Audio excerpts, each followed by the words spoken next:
My name is Raymond Dahl. For many reasons, I'm an average Irish guy, though most people would regard me as unusually lucky.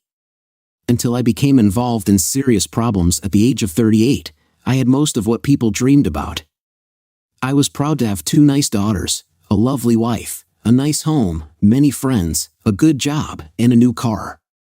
Even the horses had been running my way. Of course, I had never won any big jackpot, but as the old saying goes, many a little makes a mickle. I had enough to afford some extras. The truth is that I wasn't born with any golden spoon in my mouth and had worked hard to get what I have today. To be honest, my wife Sandra played a very important part in my happiness. Without her support, it would have been very difficult to get things running our way. We met during a winter holiday trip to St. Anton in Austria. I was there with 3 friends, and during the first day's après-ski at our hotel, we found 2 very beautiful Irish girls sitting at a large table where we had sat down. Boys are boys, and all 3 of my friends began the trophy hunting by courting the prettiest, 9 out of 10 points, and left Sandra, 7 out of 10, to me without any competition. When one of them succeeded in winning the trophy, my 2 other friends found out that Sandra, who probably was the best choice among them, had already laid her feelings in my basket. To everybody's surprise, they lasted for the whole holiday. I said no thanks to the trophy winner's suggestion about exchanging girls after a few days. Back home, Sandra and I continued our relationship, and after a few months, I moved to her hometown where I got a plumber job. When the owner retired some years later and left for the sunny climate in Spain, I bought both the business and his house, which have developed very well since then.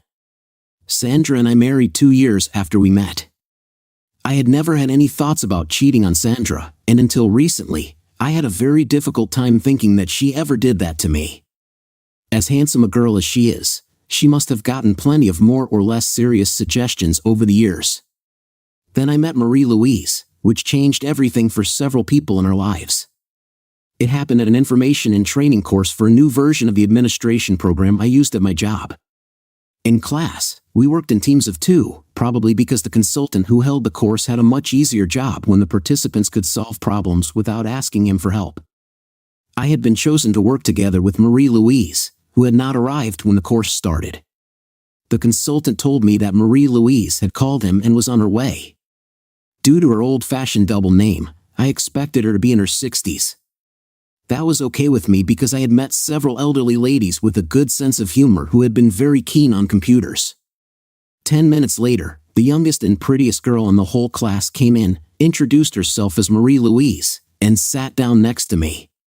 Marie-Louise was a bright and easygoing girl, so we had no problems with the new programs. We worked very well together and had plenty of time to small talk during the lessons. She told me that she was 25 years old and was responsible for the administration in her hometown's leading ladies' fashion shop. The course was a 2-day event, and it was she who suggested we go out together for dinner at some nice restaurant. I knew a place in town where we had a good time. Back at our hotel, Marie-Louise told me that she had a boyfriend who was, in many ways, a nice guy, but they had an increasing problem in their relationship. She asked if she could talk about it with me, as she had nobody in her hometown she wanted to discuss such very private problems with. She said that she felt she could trust me. I accepted, and she suggested her room instead of the hotel bar I had proposed. We went to her room and sat down at the table. After adjusting the light to semi-darkness, she began talking about her boyfriend. He was a good and handsome guy in many ways, but their sex life was far from what it ought to be between 2 people of their age. She couldn't resist sobbing as she continued her story. When she felt comfortable with it, I let her talk without interrupting her. Here is my short version of her much longer story. When they met, he had been a real gentleman without any attempts to get her laid. At first, she was proud of his good manners, but then, after 2 months without any attempts from him, she began to worry that something was wrong in their relationship. She decided to have a serious talk with him about his non-existent interest in sex and didn't buy his explanation about waiting until the wedding night. She told him that there would not be any wedding night if they could not get sexual satisfaction in their relationship. He was a good guy, but she could not think about marriage without a good sex life. Even he understood that, but he felt the pressure, and their first attempts ended in total fiasco. They tried to rent spicy videos, but he found them disgusting and told her that they were totally against everything he believed was right. She had not had enough experience during her earlier short relationships, which is why they had slipped into some kind of status quo. She asked me how my wife and I had handled things when we met. I told her the truth. We had met at a hotel abroad during a holiday trip and had great sex only a few hours after we met at the hotel bar because it felt right for both of us. We had never regretted what we did. It was a good beginning and one of the reasons why we continued our relationship back home. Of course, there were several other reasons why we fell in love. After a while, Marie-Louise suggested I show her what to do to get her boyfriend into action, and we ended up in bed. After that, we had a good sleep until the next morning when we had a good session again before I went back to my room for a shower, clean underwear, and a shirt. When I left her room, a middle-aged woman in the next room opened her door, saw me coming out of Marie-Louise's room, and shouted "Shame on you" to me. I didn't care. I met Marie-Louise at breakfast, which was a real pleasure. The course ended at noon, and we sneaked up to my room for a quickie before we had to leave the rooms. After lunch together, we exchanged addresses and phone numbers and decided to stay in touch as friends. To my great surprise, I didn't feel any strong remorse for what I had done. I really did hope that I had been of some help to Marie-Louise in her relationship. Though I hadn't mentioned anything to Marie-Louise about my own problems, I had a strange feeling that there was something increasing between Sandra and me since she got her promotion 6 months ago. When I asked her, she only told me that she had to think more about the job until she got used to the new routines after her promotion. It sounded sensible, so I hadn't bothered to do anything further. But now I had a question in my mind. What did Sandra do for pleasure during her business trips? I had asked her several times why she and her coworker Nellie preferred to stay overnight at the county capital, only 90 kilometers from home, when they had been at the company's main office for training or some other errands. I told her that I could not understand why they stayed overnight when they could have been home by 5 or 6, and even jokingly asked if she had a lover there, which would get her angry as a wasp. She told me that they used to work long hours when they were there, and both the company and their union demanded them to rest before driving home. Now that I knew how easy it had been for me to do what I had done and that it must be much easier for a beautiful woman like Sandra, I decided to find out the truth and do something the next time she went there. Back home, everything went on as usual for a week before it hit the fan. When I came home from my job, I found 2 suitcases in our hall and a furious Sandra in the kitchen. She shouted at me to take the suitcases and go to hell or wherever I preferred, but she wanted me out of the house as soon as possible. There was no doubt about the reason for her wrath. She shouted, "How could you do that to me and the children? I could never think that you were such a cheap creep. Who in the hell put such silly thoughts in your mind? People have seen your shameless behavior at that damn course." My attempts to calm her down failed, and she didn't listen to my explanation. "It's not what you think. Please listen and let me explain." "Nothing to explain. Can you deny that you spent the night in that bimbo's room? Can you?" She had problems and wanted to talk about them, and now you've got a serious problem, that's for sure. After some further arguing back and forth, she calmed down enough that we could come to an agreement. Her parents were at their summer house on the coast, and I could live in their house for a while until we found a solution. I understood that it was the most serious problem in our marriage and accepted to move out because she usually calmed down within a few days, and any further arguing at this level would do more harm than good. I checked what she had packed in the suitcases and completed it with some more things I regarded as necessary. When I was loading my things into the car, she came out sobbing and suggested I call the kids, but not her, neither at home nor at her job. She promised to call me when she had anything to say to me. I left her with a hope to see you soon, of course. I felt like a pile of when I sat in her parents' living room watching some nonsense on TV that evening. How in the hell could Sandra get information about Marie-Louise and me? It must have been that damn witch who shouted "Shame on you" to me. It's incredible how much effort such a moral watchdog can use to make problems for people they don't even know. I promised myself to kick her ass if I ever met her again. I could only hope that she didn't succeed in finding Marie-Louise's boyfriend and throwing her crap in his face too. I went to work as usual, talked every day with my kids, but didn't ask them much about what their mom did or what she had told them about why I was living in their grandparents' house. They told me that the only thing their mom had said was that adults needed some time of their own now and then, and I would come home again.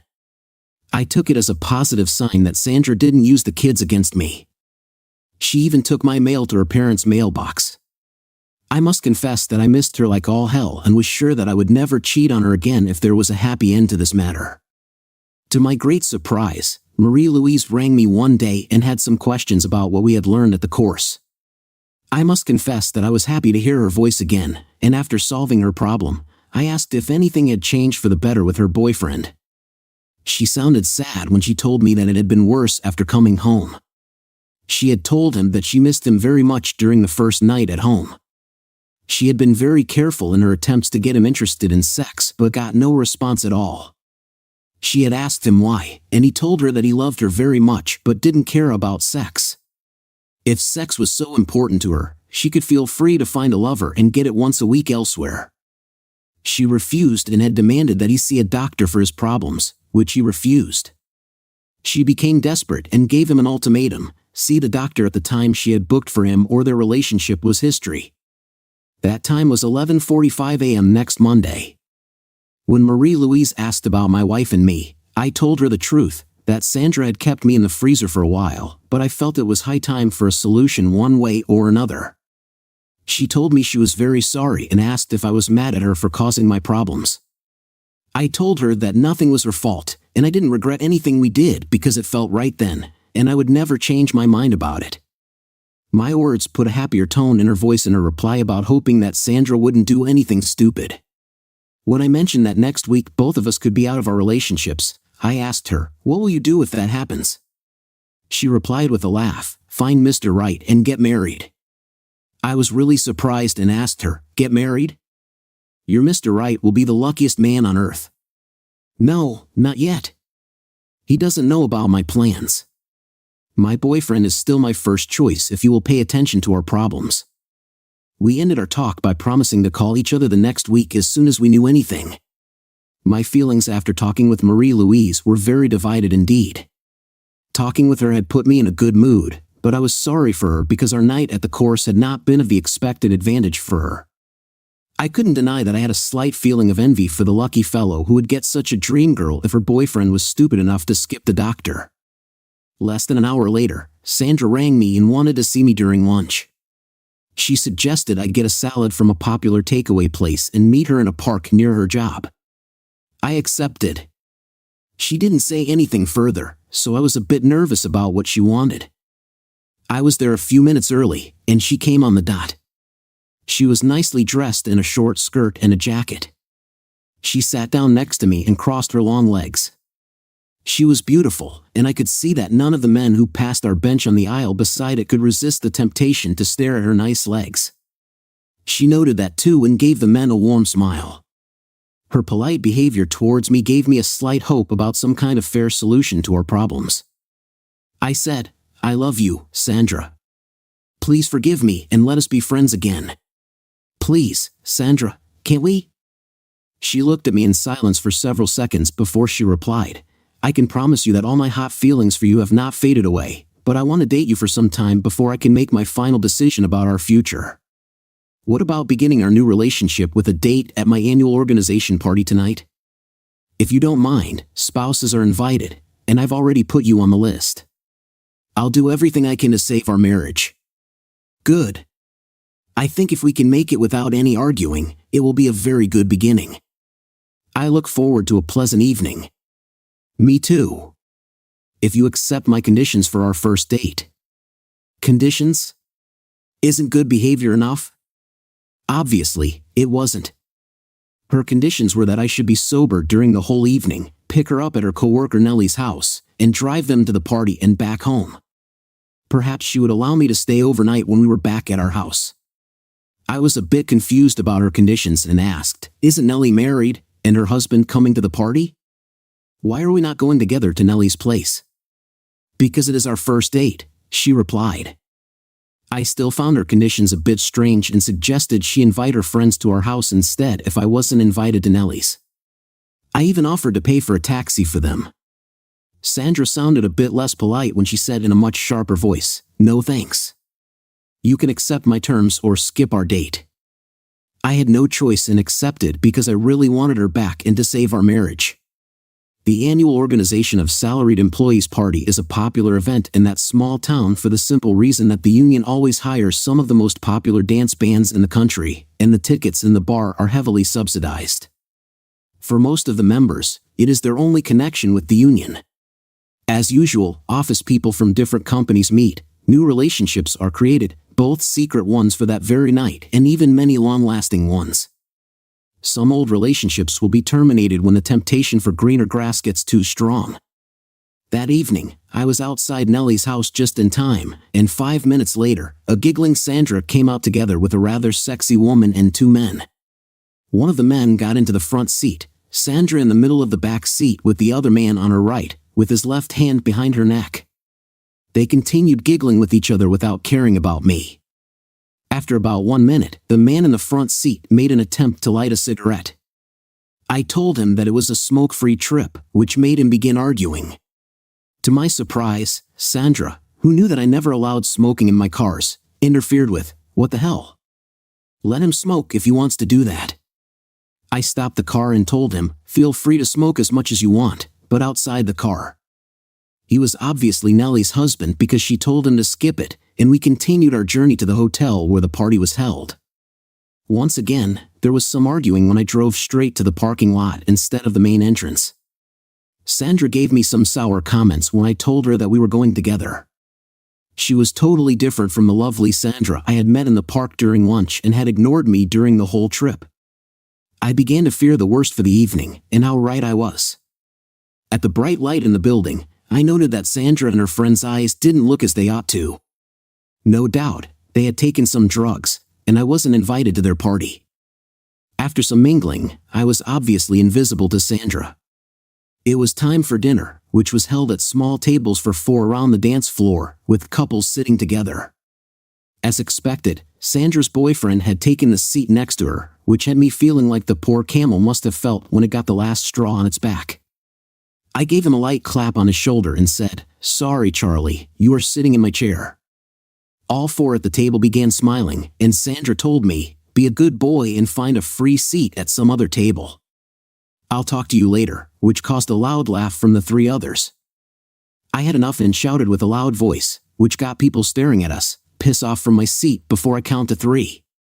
I don't think they had expected anything like that from me because it put a stop to their laughs, but not any attempt from Sandra's boyfriend to rise up.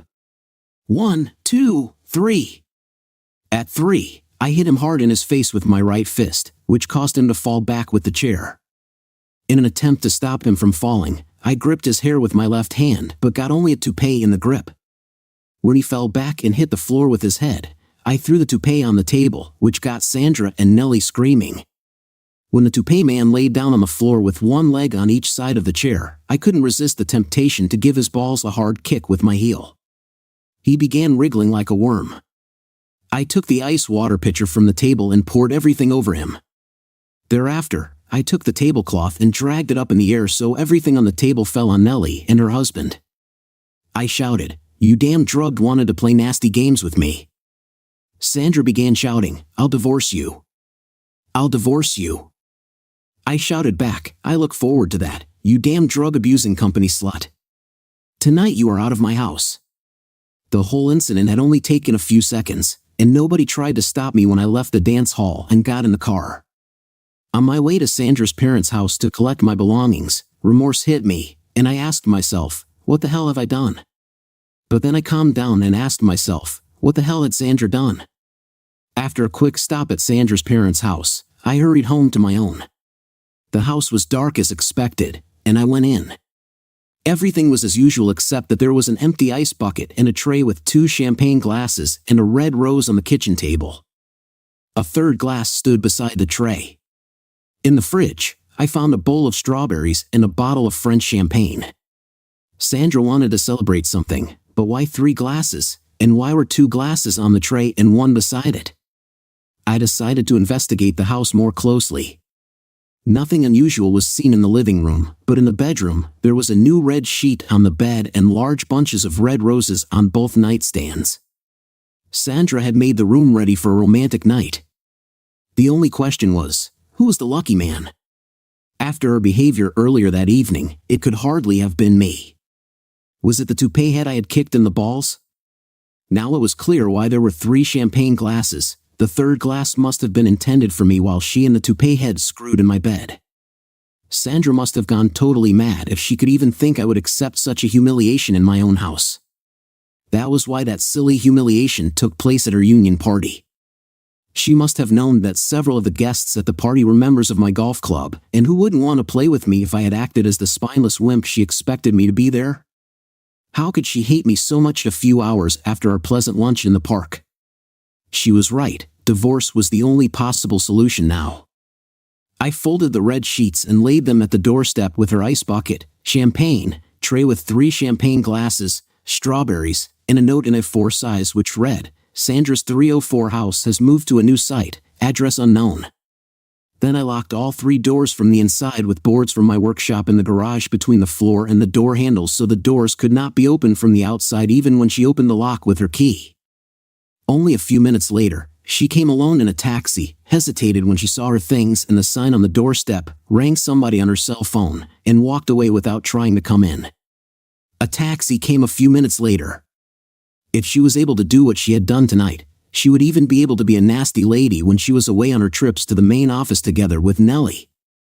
I had accepted her silly explanation, though with doubts, that it was a demand from their union they not drive when they were tired after an intensive day at the main office. If this Nellie and Sandra could take some drug, probably cocaine, before going to the union party in their hometown tonight, what could they do alone in the county capital? I decided to investigate further for some kind of evidence about Sandra's possible affairs and began looking among her private belongings. Nothing was found in her drawers with underwear, neither any fancy sexy lingerie nor any sex toys or anything else of interest in the bedroom. Nothing strange in her dispatch case, nothing in her calendar, no secret codes, no strange phone numbers. We shared the desk in our home office with 4 drawers for each of us. I had never had any reason to look in her drawers before, but now I took a close look in them. Nothing in the first 3 of them, but the 4th was locked. I searched for the key but didn't find any, so I opened the drawer with a bent nail and pliers. The first thing I saw in the drawer was a ring binder with Sandra's salary specifications, which confused me until I found out why she kept it behind a lock. She had taken some hours off at least one morning every month during the last 5 months, and when I compared the dates with her calendar, it was always the day after their visit to the main office. Under the ring binder was her private photo album from the time before she met me. She had shown it to me when we moved in together, and there was nothing strange in it, some old boyfriends and rather innocent party pictures. I opened it anyway, and bingo! Between the pages of the album, I found 8 pictures probably taken with her cell phone's 2-megapixel camera. The phone was a birthday gift from me, and she had been very glad when she got it. The pictures were printed out with a high-quality color printer and put the final full stop to my marriage. 2 were with a curly, yellow-haired naked young man, probably a male stripper at a bar, obviously after closing time because nobody else was in the picture. On the first photo, he had laid his huge meat on a bar stool, and a smiling Sandra, only wearing a bra and panties, stood next to him and was measuring it with crown coins, which are almost an inch. It was impossible to see how many coins she had succeeded in laying on it. The next picture showed a topless Nellie, only in her panties. The following 2 pictures were taken in what must have been a hotel room. The first showed Sandra with her jeans and panties down to her knees, lying on a man's lap. The man pretended to spank her with his right palm, but both he and Sandra were laughing. The spanking couldn't be any serious matter, probably only a part of necking, but with her panties already down, she had obviously even been into some more serious actions later during that evening. A topless Nellie was in the next picture with the curly yellow hair. The next 3 pictures were taken at a hotel. In the first, a topless Sandra was with a man in a white shirt and red tie lying on the bed with his trousers down to his knees. The same scene was depicted in the next photo, but this time the man was naked and drilling a naked Nellie from behind. In the last picture, both Nellie and Sandra sat naked on a sofa. A closer look at the pictures showed they had timestamps. The oldest were taken about 5 months ago, and the latest only 2 weeks before my adventure with Marie-Louise. The only possible question now was what the hell did they do during those trips when they didn't take any pictures? Now Sandra's behavior was a real mystery to me. Acting as a real 304 herself, she had planned to humiliate me and make me a laughingstock for the whole town. Now I knew she must hate me intensely, but why? It was a complete mystery. With the evidence of her own wrongdoings in my hand, she could have confessed her own deeds. It was impossible to get any sleep afterward. I wrote a text message to Marie-Louise, "Dear ML, we promised to keep each other updated." Once again, I must say that I'm very happy for the time at the course tonight. It helped me find out the sad truth that I'm married to a real 304 wife. I will get free from her much sooner than it would have been possible without finding the truth after the course. Please call when you can, and I'll tell you one of the most incredible true life stories you ever heard. Your friend, RD. Marie-Louise rang me early the next morning, and I told her the truth about what had happened yesterday. She listened without any comments, and when I came to a full stop, she only asked, "What are your plans for the future?" Divorce, of course, but I don't know anything further. My boyfriend told me yesterday that he refused to see the doctor I had booked for him, so I left him. That's my story. What are your plans? Nothing yet. Any suggestions? Yes, it would be a pleasure to see you again, of course on your terms. Accepted. Your terms don't have to be strict. Let's meet and see what will happen. We agreed to meet the next day at a hotel a short distance from her hometown. Then Sandra rang me, angry as a wasp, shouting about the scandal at the party and that her job was in danger. Everything was my fault because I was a damn creep. I replied, talking about 304s, "Have you collected your own brothel equipment from my doorstep yet? When will you be out of the house?" Probably before the new owner moves in. Want to buy it?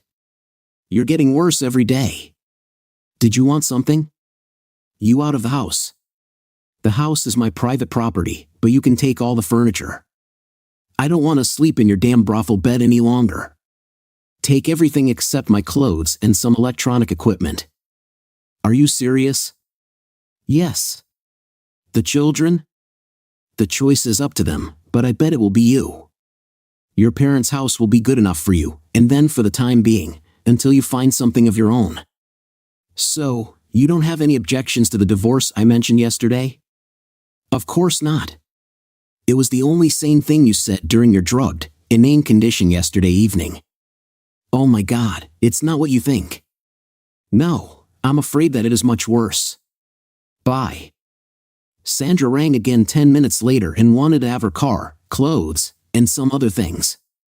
I agreed to load the car with everything she had requested and park it on the street with the key on the wheel. I had put her sex equipment in the trunk. She came in a taxi and took her car. Marie-Louise rang me and suggested we meet that afternoon. I agreed and drove to the hotel. We took a long walk, had a pleasant time, and talked about our problems, which made us feel much better. After a romantic dinner at a small restaurant, we called it an early evening back at the hotel. In bed, Marie-Louise got serious and asked me about my plans for the future, and if I wanted to get Sandra back after letting her calm down for a while. I told her, no way, and asked her about her own plans for the future. She looked me straight in my eyes and said that she wanted to get married and have 2 children. Then she continued in a low voice, "Do you want to share that future with me?" Marie-Louise, are you serious? Yes, Raymond. I love you with all my heart. I've been thinking about you every day since the course, but I didn't dare to say anything to you. I love you too, Marie-Louise. I really tried to fix my marriage, but from now on, you are the one and only. Nothing more needed to be said for a long time because we got involved in making love and continued with that until we were totally exhausted after the 3rd time and fell asleep. After an intensive morning sex session, we went down to the restaurant for breakfast and a small talk about the future. Marie-Louise had no objections when I told her that I wanted to buy a new house and new furniture, and Sandra could take everything she wanted from the old house. If she left something of value, I would give it to the Salvation Army second-hand shop. Marie-Louise promised to do her best to get a job in my present hometown. I think both of us were pleasantly surprised when we found out how many matters could be resolved without any disagreements at all. And when we did have different opinions, it was easy to find a solution with some give and take from both sides. I felt 10 years younger when I got back from the weekend with Marie-Louise and found out that Sandra had been in the house, taking more of her things and leaving me a note on the kitchen table. It read, "Dear Ray, I love you very much and I'm very sorry for my stupid attempt to be nasty to you at the party. I had it totally wrong. Nobody can blame you for acting as a real man, and I love you even more after that. Everything you have done is forgiven and forgotten, and please forgive me for everything I did and said during that terrible evening when I had lost all common sense. Please give me a chance to explain everything so we can be a happy family again. I love you, Sandra, your loving wife." What? How in the hell could she say that she loved me if she had been cheating for months, probably with cocaine in her nose, and intended to screw that damn towhead in my bed? No way. I couldn't even think about taking her back. Monday was a busy day for me.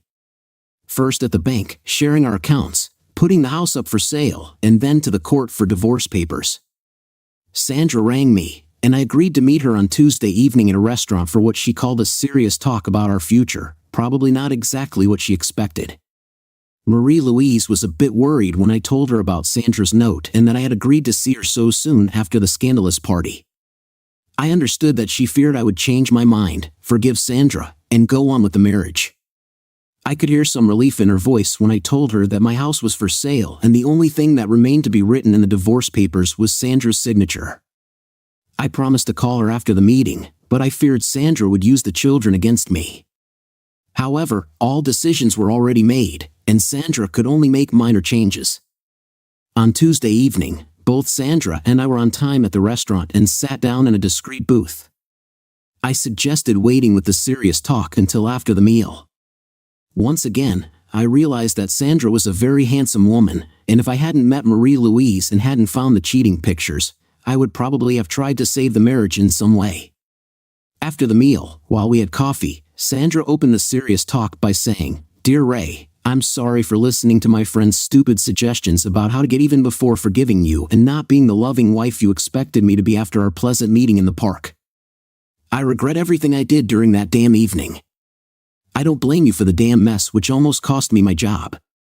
Please let me explain my plans for that evening, and you'll see that I had no intentions to do what you think about me. Speaking about the evening, how long have you been using cocaine?" "Cocaine? Yes, I've seen enough drugged people before, so I'm 100% sure that those 4 giggling idiots whom I drove to that party were drugged. Cocaine or some other. I saw your eyes in the bright light at the entrance, and I doubt that you've been silly enough to get necking with the towhead in my presence without that crap in your nose first. Only once. Nellie got it as a gift from an old friend of hers, and we were curious to try it. What about your brothel in our bedroom? Did you really think that I'm such a poor chump that I would have let you screw your tow-headed boyfriend in my bed with me watching or waiting for my turn? He is not my boyfriend. Ronnie is only a fellow worker who paid a terrible price for helping me get even with you at the party. Have you screwed him before? Of course not. You have got the wrong opinion of everything that evening. If you had agreed to eat at some other table, my intention was to come over to you after the meal, tell you that I had forgiven you, and then been together with you the whole evening. The bedroom flowers, champagne, and strawberries were for you, and my attempt to get a romantic restart to our marriage. That's the simple truth. Why 3 champagne glasses? There was a crack in one of them. That's the only reason. Sounds sensible, but I regret to say that there are too many weak points in your explanations. I don't think you've told me the whole truth." She got a stressed expression on her face when she replied, "I'm sorry if you don't believe me when I tell you the truth. What else do you want to know? The real truth about when you began with cocaine during your nights out with Nellie. So far, I know about 5 months, but is it 6? How could you let such a damn take total control over you and let her persuade you to whoring and destroy your marriage? Am I totally wrong when I say that our marriage was better than average at least until your promotion?" She blushed and turned completely red in the face when she replied, "Our marriage was great until your course, but you were wrong again because you ought to know that I've never been out partying with Nellie on any girl's night out. Of course not here in the hometown where people know you. Your wild nights out were at the county capital. I've checked with your job and your union, and there is no rule about staying overnight after being at the main office for some errand. At the main office, they told me that some days you were ready as early as 3 p.m. and could have been home no later than 4:30 or 5. You had hardly any reason to stay there overnight, at least not for resting. I know that you and Nellie took a few hours off the job the days after for resting, and you paid for the hotel with your own money, or probably someone did it for you as payment for your services.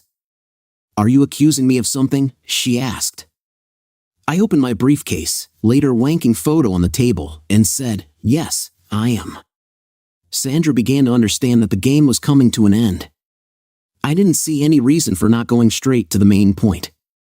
I told her, dear Sandra, I confess that I did something totally wrong when comforting Marie-Louise for her problems, which ended up in sex.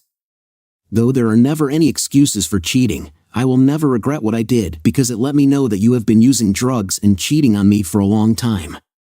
However, I was really in love with you until the damn union party, and after meeting you in the park, I was happy as hell for getting a chance to save our marriage. Why, Sandra? Why the damn stupid games after my course? If you had only confessed your own cheating instead of pretending to be hurt, we could have called it even and saved our marriage. Why didn't you do that? Why be ruled by a damn 304 in a silly effort to humiliate me in the worst possible way? If you had kept some common sense in your drugged brain, you would have understood that I'm not any spineless creep. I regret to say that now a divorce is the only thing for us under the present circumstances. She began sobbing.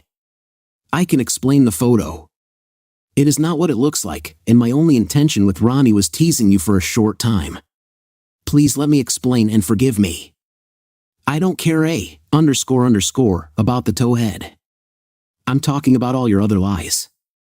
I told her my suggestion about sharing our belongings. She accepted my suggestions and understood that all a lawyer could do for her was write a big bill. She signed the papers I had in my briefcase. We remained in the booth for half an hour until she calmed down enough to drive home. We agreed to meet again within a few days to clear up further matters and parted. It was a terrible evening even for me. I had dumped the mother of my children, a beautiful woman who had shared many happy years with me. I felt totally empty in my head when I came home to the empty house that had usually been filled with happy voices and laughter. I felt like a real asshole but knew that it had been the only possible alternative. After resting for about an hour, I rang Marie-Louise, who understood my feelings because her own parting from her boyfriend was far from easy. We talked for a couple of hours, and she told me she felt much better, and so did I. The next day, I mailed bright copies of Nellie's sex photos to her husband along with a short letter. Dear Cuck, I didn't like it when you and your 304 wife humiliated me at the damn union party. It is my turn to laugh. I've got Sandra's pictures of your 304 wife Nellie in action. I really hope you'll enjoy them as much as I did. Best regards, Raymond. It wasn't very friendly to send the pictures, but why should I regard him as a friend of some kind after what he did to me during the damn party?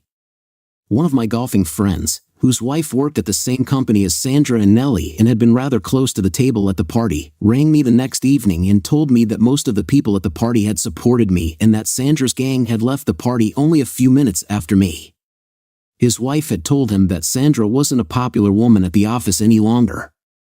She and Nellie had a serious argument, almost a fight, in the parking lot when they had arrived there today.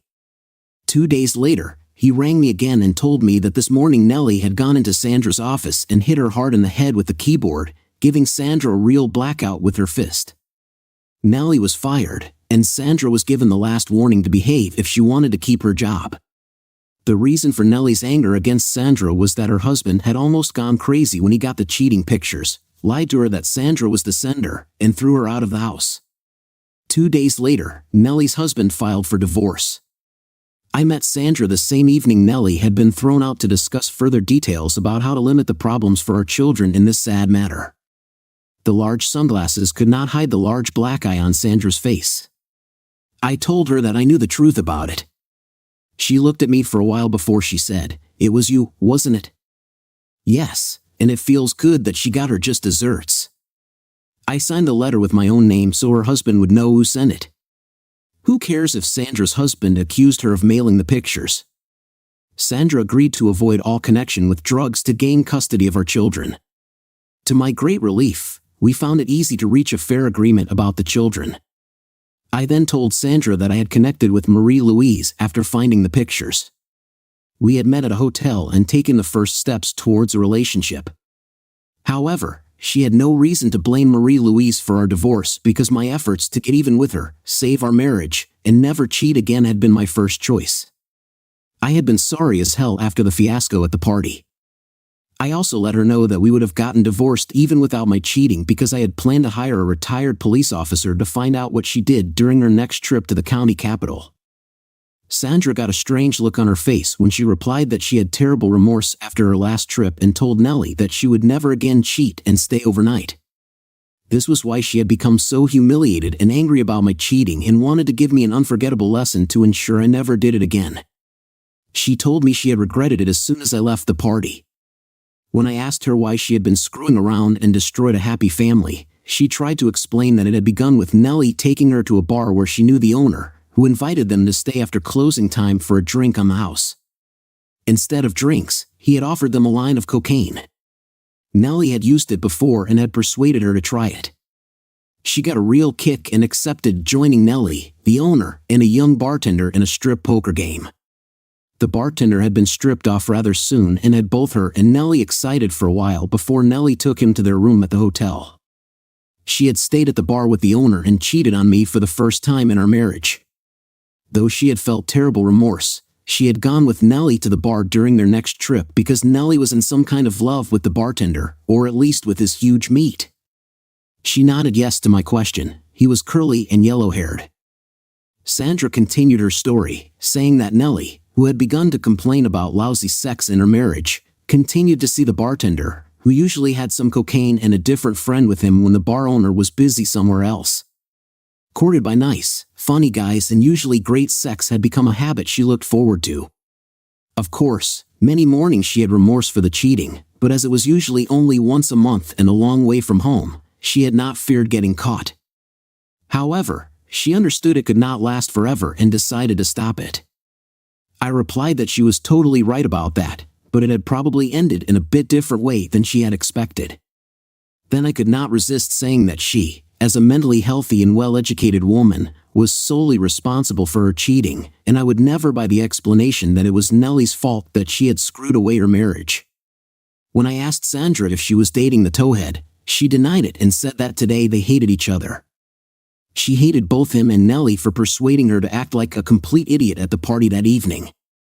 He hated her for making him a laughingstock at the office and among his acquaintances all over town. Nellie blamed and hated her for her own divorce, and Nellie's ex hated all three of them. My short time together with the foursome gang wasn't any highway to happiness for them.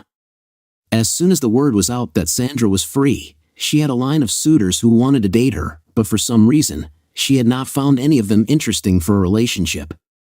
I hope she will find some nice guy and be happy again. She rented a 4-room apartment and got custody of our daughters, who see Marie-Louise and me very often in our new house.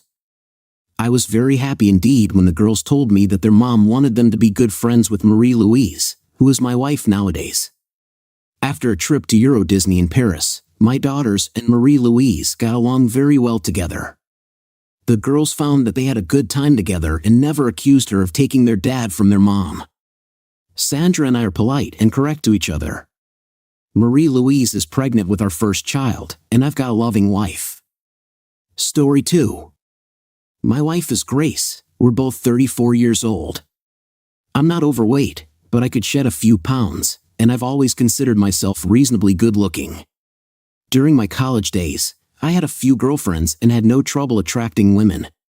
But everything changed when I met my future wife in my freshman year. We exclusively dated until the question of marriage came up, and 7 months later, she became my wife. She had many admirers in college and always drew attention from guys. Her presence could instantly light up any room, radiating energy. People admired her playful personality. I believed we were the ideal couple because we loved spending time together. However, the challenge we faced was not having enough time for each other.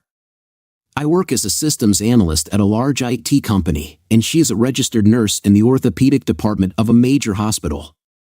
My typical work week involves 9-hour days, 6 days a week, and sometimes I have to stay late when dealing with complex or time-sensitive issues. Due to our demanding work schedules, we can only spend time together on weekends. When Grace works the daytime shift, we only see each other in the evenings. However, she's always exhausted and goes to bed around 10 shortly after getting home. To make up for our lack of closeness during the week, we often talk about our fantasies. We both believe these fantasies should stay as just that, fantasies. She meant everything to me, and she assured me that I was the love of her life. I have no time for infidelity, and she knows how strongly I feel about it. I simply wouldn't tolerate it. Grace works 4 days a week, each shift lasting 13 hours. She alternates between Monday and Thursday and changes shifts every 4 weeks. Shifts typically run from 7 to 8 either during the day or night. Additionally, there's a shift change period that takes about an hour, so she usually gets home around 9:30 in the morning and evening. I've been urging her for the past 2 years to find a permanent job, but she's passionate about what she does and doesn't want to switch careers. So, we've learned to cope with her unconventional work hours. When we first got married, we both had student loans. We agreed to pay them off before starting a family. Once the loans were settled, we decided to delay having children until we were comfortably settled in a nice home and neighborhood. 3 years ago, we achieved that goal, and we decided it was time for her to become pregnant, but she didn't. Today is Monday, and I left work early thinking I had the flu. I texted my wife, telling her I was going home sick. She replied advising me to take flu medicine. I asked her which medicine and where to find it. She responded Tamiflu and mentioned it was in the medicine container in the second drawer under her dressing table in our bathroom. I simply replied okay and headed home. Once I got home, I went into our main bathroom to search for her medication, but instead, I found something unexpected.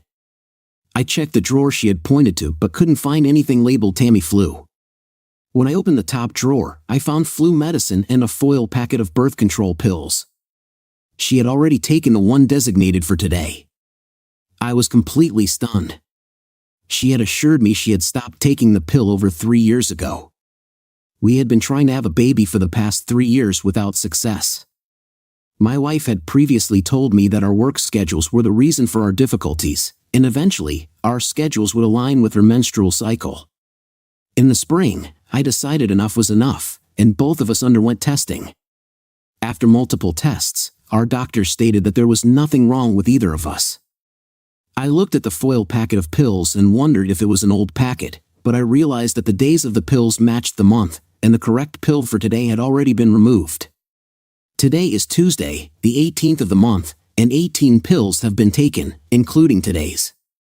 They were set to expire in 2 years, indicating they must have been refilled recently. Simultaneously, various scenarios raced through my mind. Did Grace truly desire to start a family? Was she involved in a secret affair? Did she have undisclosed health issues? Why did she lie to me? Our bodies were aging, and the longer we delayed starting a family, the more challenging it would become. How should I approach her? I took some Tamiflu and went to bed. The next thing I knew, Grace was waking me up, asking about my well-being and if I needed anything. I felt better and declined. In need of any assistance, I couldn't help but feel uneasy that she hadn't shared anything with me, but she didn't say a word. I observed her, and it seemed like she believed I had passed out again. She undressed to take a shower, and I noticed that some parts of her body were red. It suddenly occurred to me that she might have had an affair after her shift before coming home. When she worked in the other department, her shift change used to take less than 10 minutes. Why did it now take an hour? She didn't close the bathroom door, and I positioned myself where I could see her reflection in the full-length mirror in the bathroom. It seemed like she had spent an excessive amount of time grooming herself. Was this a regular occurrence? I had no idea because I had never observed her like this before. She undressed in her bedroom, and her clothes were scattered where she had left them. I picked up her panties, and yes, they were still damp. I placed them back under her robe and returned to bed. However, I came to understand that there was a hidden side to her that I hadn't known about. I needed more details. She returned to the bedroom after her shower and climbed into bed beside me. This was an unusual time for me to be in bed. Strangely, she didn't attempt to hug or console me, and I remained on my side. By the time I woke up the next morning, she had already left. I phoned my boss and informed him that I was sick with the flu. I had some sick days saved up and needed some time off to figure things out. I reached out to one of my closest college friends who had become a lawyer for advice. I quickly learned that our state had no-fault divorce laws, and since we didn't have any children, we only needed to split our assets evenly. The most significant asset was our house, which had gained some equity that needed to be sold, and the proceeds divided. My friend offered to represent me if I chose to file a lawsuit, assuring me it was a straightforward case. That evening at 8 o'clock, I parked near Grace's car to follow her. We both had iPhones, so I used the Find My Phone app to check her location and saw that she was still at the orthopedic ward. After waiting for 10 minutes, I realized she was on her way, so I called the orthopedic department and requested to speak with her. I was told she had already finished her shift and left. I realized that she had deceived me about the shift change, which had lasted only 10 minutes or less. I continued monitoring the app on my phone and noticed that the blue dot representing her had stopped in an unfamiliar part of the hospital complex. I left the car and decided to locate her phone, but it proved more challenging than I'd expected. I found a place, but it was on the wrong floor. Finally, after waiting for about 20 minutes, I ended up outside one of the rooms where doctors take breaks during their long shifts. Inside, I could hear people being intimate. To find out who was in that room, I needed to hide, and luckily I found an open janitor's closet about 50 feet away. After roughly 20 minutes, Grace left the room and headed toward the garage. A little while later, a man came out too. Eventually, he locked the door. I approached him and asked for directions, which he kindly gave. He was a bit taller than me and looked quite attractive. I checked his name tag and saw it read Dr. William. I needed a plan. I called my boss at home and told him that I had the flu, but there was also a pressing personal family matter that required my immediate attention. He understood, having gone through a tough divorce himself a year ago. He said I could take as much time as I needed, but to keep him informed so he could handle work. Next, I phoned my friend Max, who's a lawyer, and explained that I wanted to take legal action against Grace since she had left our house after our encounter on Thursday night. He agreed to help and asked if there was anything else he could do. Since I was unsure about my next steps, he suggested splitting our finances and canceling our credit cards. Did I have any plans after leaving her? Was there a place for me to go? I hadn't thought that far ahead and admitted it. Max told me to visit his office first thing the next morning. He had experience with this and had a list of tasks for me to complete. He even had a list of hotels with affordable weekly rates. My first tasks included arranging a small shipment with a transportation company to be delivered the next morning. I planned to temporarily store my belongings until I found a more permanent place to live. My next stop was the bank, where I withdrew half of our joint accounts and canceled our credit cards. I took control of the accounts in my name only and requested new credit cards. At midnight, I disconnected her cell phone after I was legally served that evening while I was in my computer room saving important files for the upcoming weeks. Grace arrived home on schedule at 9:30 p.m. We exchanged greetings, and she proceeded to shower and go to bed. I also retired to bed early because I had a busy day ahead. Strangely, she didn't notice when I went to bed, and I failed to realize how distant she had become. The following morning, she left the house early, and the movers arrived promptly. I had a checklist of items to take with me, and I had placed stickers on everything that needed to be packed. My car was loaded with suitcases and work-related computer gear. Once the movers finished, I went out and purchased a single black rose symbolizing death, departure, and significant changes in the future, which in this case meant the end of our marriage. Placing it in the center of the kitchen table, I wrote a brief note that read, "Grace, as you might recall, I called you on Monday informing you I was unwell and going back home. You advised me to take Tamiflu and directed me to its location. However, I couldn't find it in your second dressing table. Instead, it was in the top drawer next to your birth control pills." Suddenly, several pieces of a significant puzzle fell into place. You weren't even trying to have a baby because you were having an affair with a doctor at work. It seems your relationship with Dr. William was more important than our marriage, and I've come to realize it's been going on since you were transferred to the orthopedics department. So many lies. How could you? I believed we had a strong marriage built on trust and love. Now my heart is shattered. I'm sure you knew that once I found out, our marriage would crumble. Well, guess what? In our no-fault state, I don't need evidence of your infidelity, which, by the way, would be quite easy to obtain. I divided our accounts and took my share from the house. Have you noticed that your cell phone and credit cards aren't working anymore? By the way, you should find a new place to live because in 60 days, I'll be putting the house on the market, and anything left inside will be donated to Goodwill. Now you're free to do as you please. I wonder, is he married with a family? You should know his wife will find out eventually. What will the hospital say? Remember when I said I wouldn't tolerate infidelity? Consider this a heads up for what might come next in your life. Not your husband anymore, John. I left the note with the ring on the table and exited the house. I checked into a hotel with a weekly rate and waited. Grace was served with divorce papers by a deputy sheriff who did such work for Frank in his free time. She apparently had a meltdown and passed out. The doctor had to come out of his room in his underwear to help her. But an hour later, she called, furious and demanding to know why I had filed for divorce. I asked her why she'd even posed such a foolish question. I informed her that she'd been unfaithful to me for over 2 years, starting when she began seeing the orthopedist she inquired about when I discovered her affair. And I explained that it was just last Monday when I stumbled upon her birth control pills while looking for Tamiflu. I heard her sigh on the phone. After that, it all became quite clear. I ended the phone call. It seemed she hadn't read my letter. I didn't get much sleep, but I decided to go to work the following day. I found myself buried under a massive workload that had piled up with nowhere to go and no one to go home to. I started working 16 hours a day, 7 days a week. Max and I spoke frequently, and one day I inquired if the doctor was married and if so, whether there was a way to inform his wife. Max said he'd consider it. Grace was resisting the divorce. Although I hadn't seen or heard from her, her lawyer was in contact with Max. The hearing date was approaching, and I found myself in the same room as her, though she avoided making eye contact. I wore a suit with a black rose pinned to the lapel. The judge was unsympathetic and didn't favor divorce cases. Grace wanted us to undergo counseling, but Max questioned the point of it considering her ongoing affair. I candidly informed the judge that I wouldn't participate in any court-mandated counseling.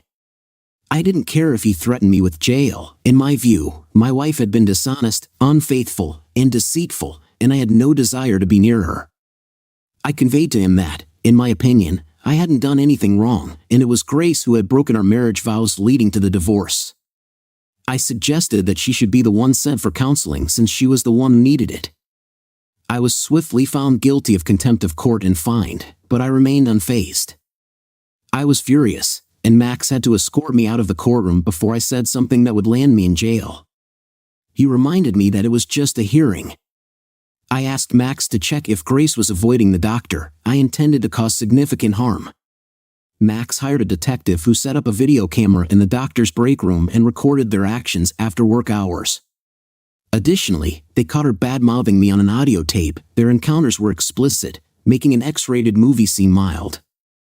There was hardly any kissing or physical affection. They were purely physical partners.